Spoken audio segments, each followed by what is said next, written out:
Welcome back to another episode of Minecraft Feed the Beast. Today we are gonna go finish up the Twilight Forest, and I'm gonna show you a few things I've done in my world, and a certain item I crafted that, with mods, it's pretty OP. So let's get started. It is the reinforced watering can is what I've built, and with that, I'm able to just grow things ridiculously fast. Now you can literally see the experience bushes growing before my eyes. It also somewhat works on ender lilies. Not as efficient, but it still does grow them up a little bit.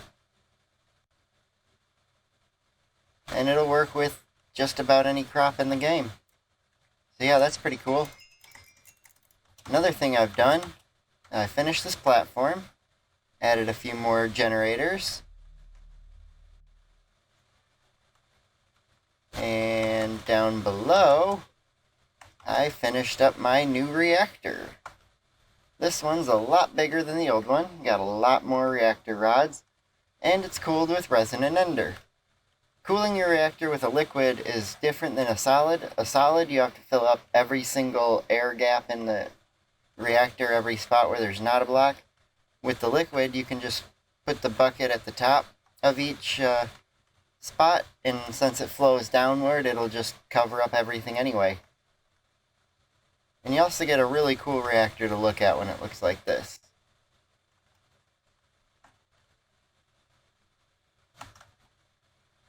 It's pretty sick looking.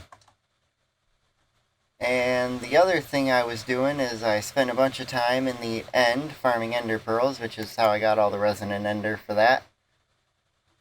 And man, that took a long time. I was probably there for like an hour just getting ender pearls. It was a whole process. But other than that, the only other few things I've been doing is I built this energy infuser, because I'm filling up these draconium blocks, which these take 100 million RF. And to compare, the capacitor bank I used to take from the reactor to power my base only carries 25 million. This is 4 times that. It's a freaking lot. And yeah, that's about all I've been up to since last. But next thing we're gonna do is we're gonna head on into the Twilight Forest, because I found the Thornlands a little after I stopped recording last time. A few hours after it, when I wandered into them, and I went around the area. I haven't gone in because I wanted to save that reveal on camera for you guys. You can see a little bit of the structure peeking out here, but yeah, I'll let you know when I get there. Alrighty. I just arrived at the Thornlands, and as you can see, there's a gigantic castle chilling up on top of it in the middle of it all, but I can't go there just yet. First thing, before I go in there, I have to go up to this island, but before I can go up to the island, I gotta go under it, underground, and go digging around inside of a troll cave. Which usually they're supposed to be like directly below the islands. So I know digging straight down, shitty idea.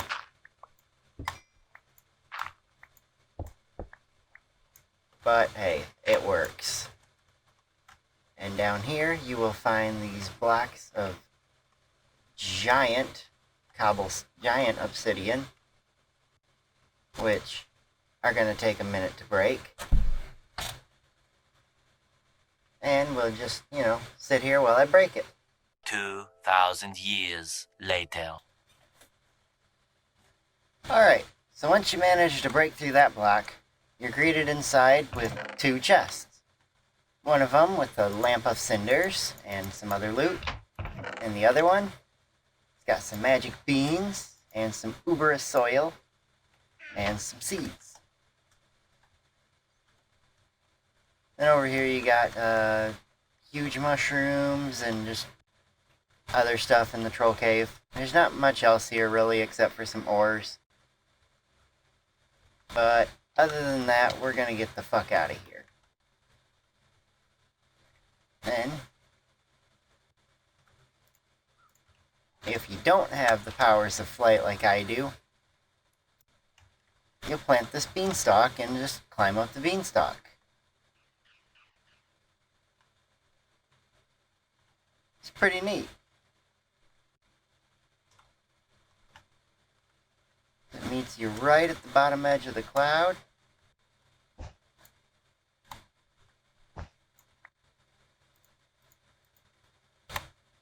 You can bust through.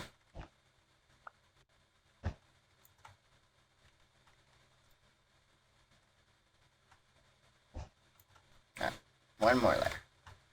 And you'll arrive up here to a giant version of yourself that you have to kill.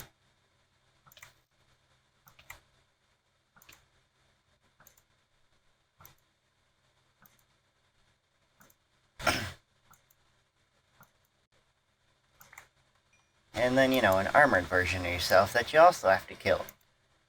One's got a gigantic pickaxe, and the other, this gigantic sword. And they really are gigantic. I mean,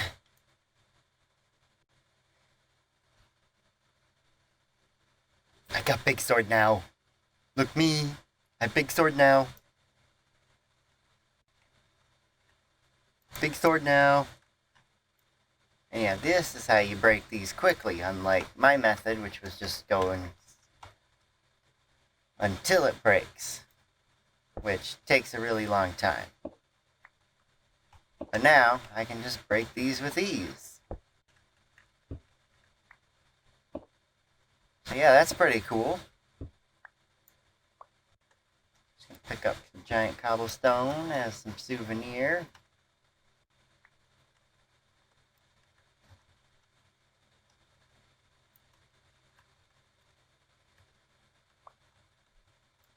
I need to make myself a giant axe.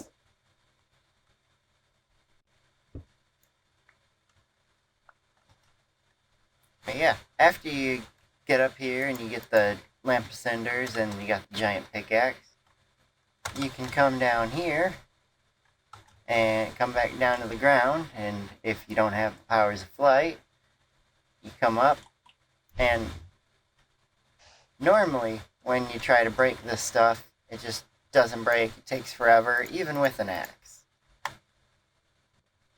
And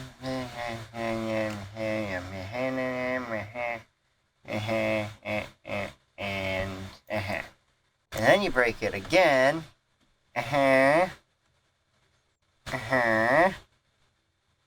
Okay. And then it grows into your freaking face. So then you take this lamp of cinders, and you just turn everything into ash. And you just run into it.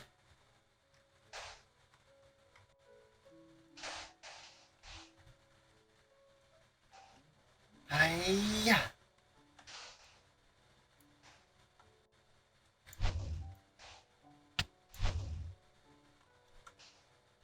Yeah. We don't have to do that because powers of flight. So, put that away for now. Now that we got the giant pickaxe, the giant sword, we can head on up to the center structure here. At least I believe it's the big center one.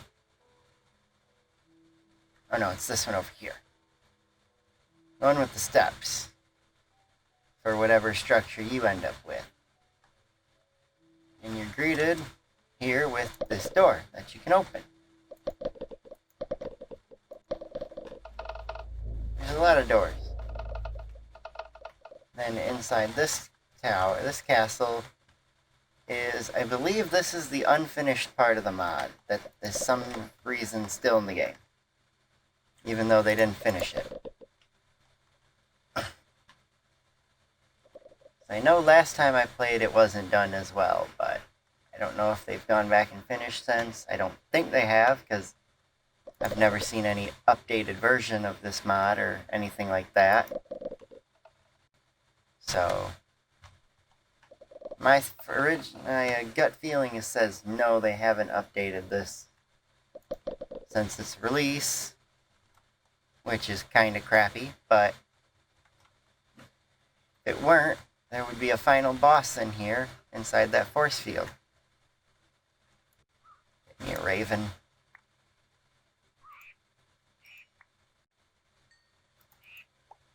Their feathers are useful for stuff later. Yeah, there's not much to the castle. Just kind of a neat thing to have.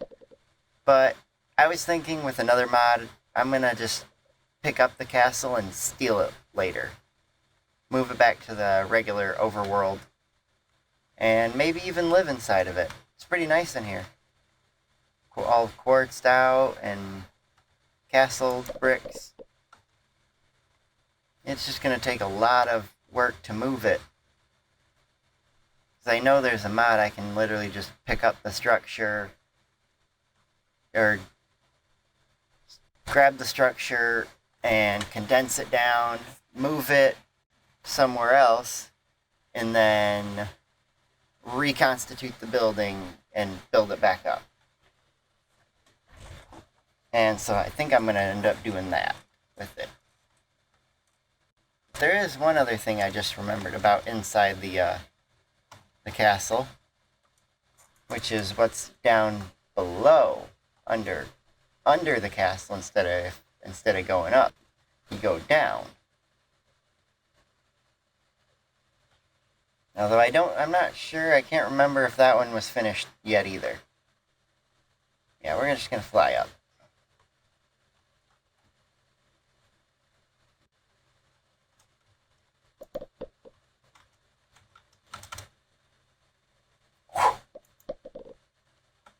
Yeah, in here was a little more finished than the other spot I showed you, but not by much. Go down these steps, come down here, into this room. And this room is just a giant maze trying to get you to find where to go. You don't need to enter any of the rooms unless they're pink. Pink ones have the doorways. That leads you down, down, deep down into the world.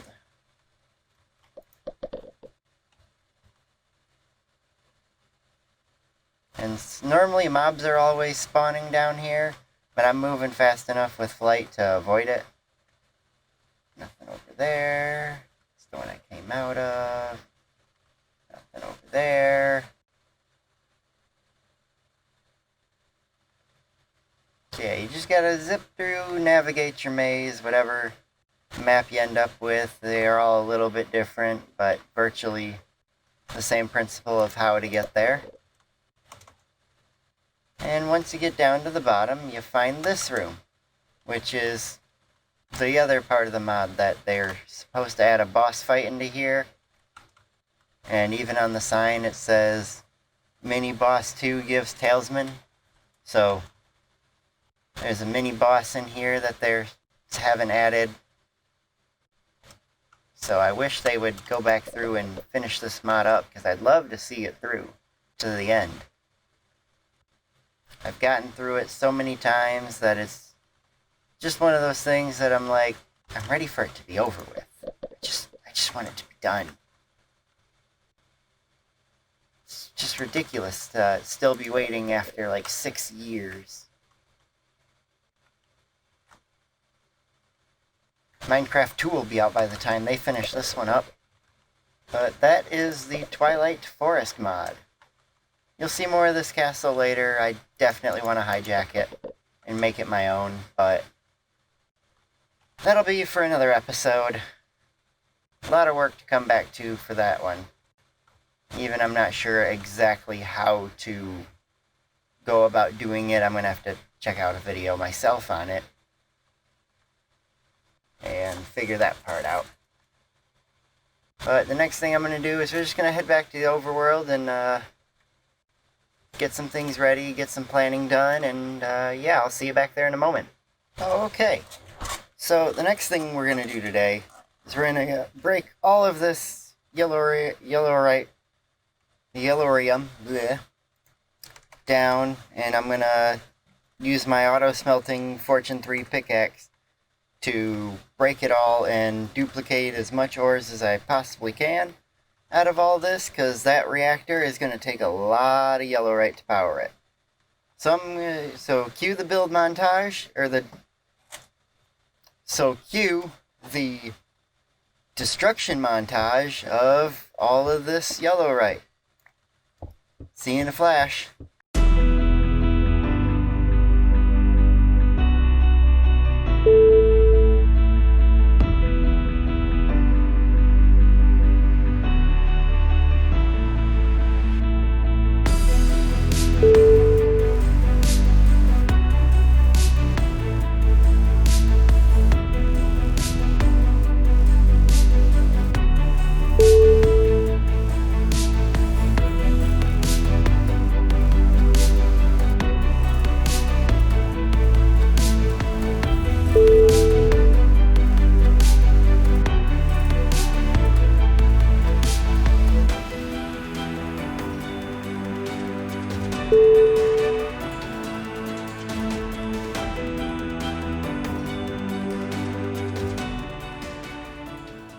Okay, I broke all that, and we're going to send it all back into the ME system, and then head back and check to see how much I got from it.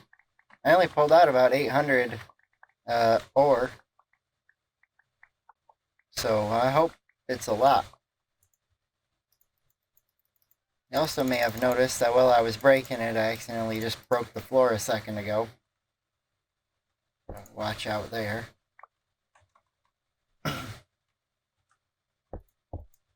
That back up. Alright. I can go back to the ME system and check. And it has 2,778. And I know I only had like 400 before that, so that's pretty darn great. Now, what I'm going to do is I'm going to take a bunch of them and get like 5 stacks of blocks. Or as many as I can. Then, I'm going to take them downstairs to the reactor. I've almost got the energy pipe all the way up to the top.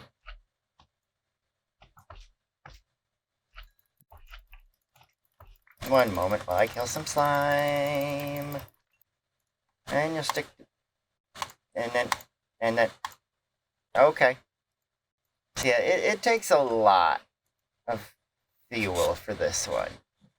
But, when I turn this thing on, I've got power bank up there ready to go to load up to 100 million RF, just so I can have a full reserve of backup power ready to go for the energy infuser for Draconic Evolution, which we'll break into next episode, because this is going to take another 9 hours to charge up these blocks.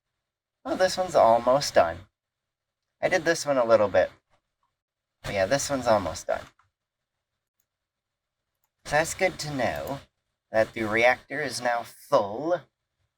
And off camera, I'm going to set the quarries back up again. They finished up their run. They're really doing a great job clearing out the biome here. I'm just going to eliminate the whole biome, because I've got this biome over here. One of the bigger reasons also that I moved off the ground is I wasn't sure what this tainted land is doing, because it keeps spreading outward.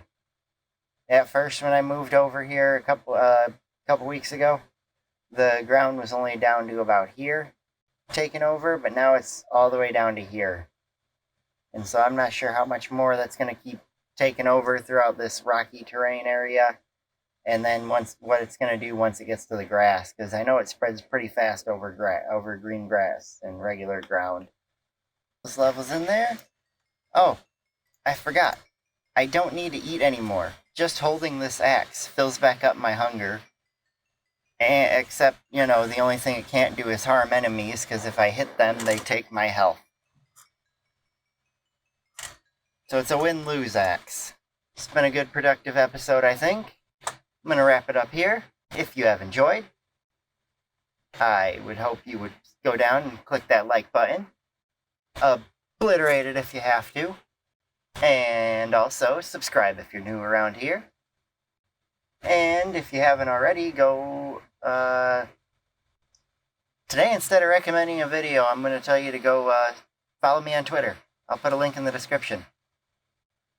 I post on my videos there, and anything I decide to do in the future will be posted there. I think that's a pretty easy platform to post on too for updates on stuff for videos and content creation, so that's what we're going with. But anywho, have a wonderful day, and I'll see you in the next one.